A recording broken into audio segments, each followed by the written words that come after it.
S urgent ಮಾಡ್ಬೇಡ, ಅಲ್ಲಿ ನೋಡ್ಕೋ ಏನು ಈಸಿ ಇದೆ ಗೊತ್ತದು. ನೋಡಿಲಿ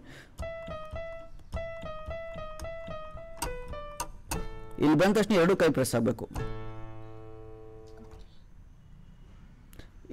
ಇದು ಪ್ರೆಸ್ ಆಗ್ಬಿಟ್ಟು ಇದಿಷ್ಟು, ಇದು ಒಂದು ಬೀಟ್ ಅಷ್ಟೇ ವ್ಯಾಲ್ಯೂ ಇದ್ರದ್ದು, ರೈಟ್ ಹ್ಯಾಂಡ್ ಒಂದೇ ಬೀಟ್ ವ್ಯಾಲ್ಯೂ. ಆದ್ಮೇಲೆ ಇದು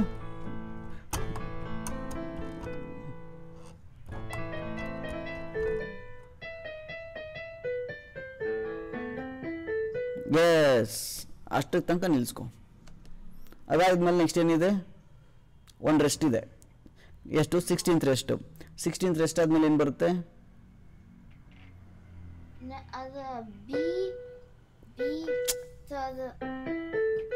ಪುನಃ ಈ ಜಿ ಶಾರ್ಪ್ ಬಿ,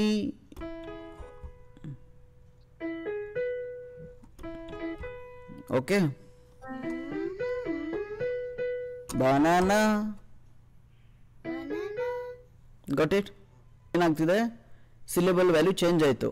ಗ್ರೇಪ್ ಇದ್ದಿದ್ದು 8 ಬೀಟ್ಗೆ ಬಂತು, ಇದು ಬನಾನಾ ಆಯ್ತು. ಈಗ ಇದು lemon, lemon lemon lemon lemon lemon lemon lemon lemon lemon lemon grape. ನೋಡಿಲಿ, got it? Banana banana banana. banana watermelon. No, banana banana grape.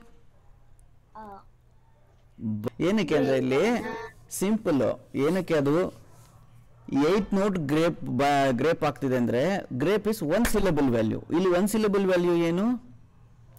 8 note, because it is 3/8.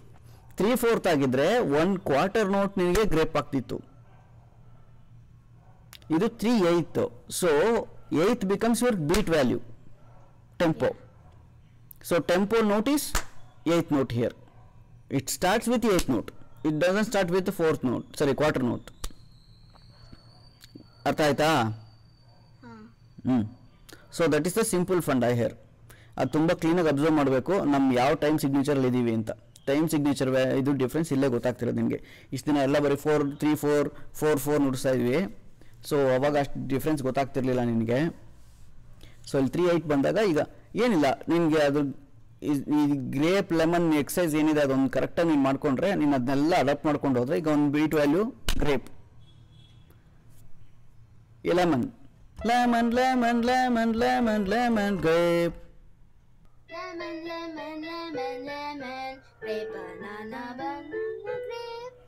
Banana, banana, banana, grape. Banana, Right hand ಏನಕ್ಕೆ? banana, banana.